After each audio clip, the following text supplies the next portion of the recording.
Hello guys, ito nga pala yung ginawang login system. Tuturuan ko kayo paano mag-login. Una ay i-run mo.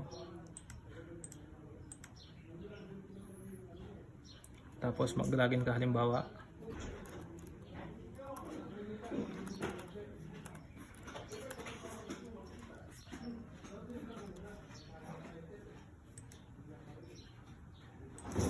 As you can see, invalid kasi kailangan mo na mag-register. Username.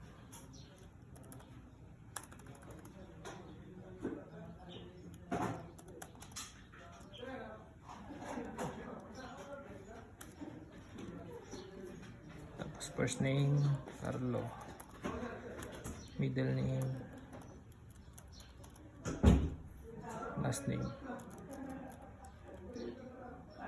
Address, kangat ba? Siyempre yung sender, palitan nyo. Birthday,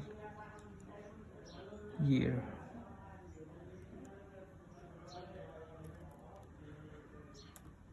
So 1 month, 06 at day 27.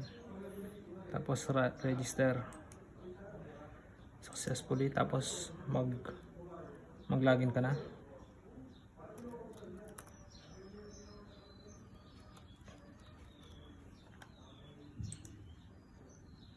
Valid.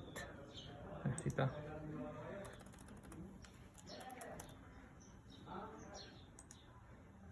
Ayun, makapag-login na.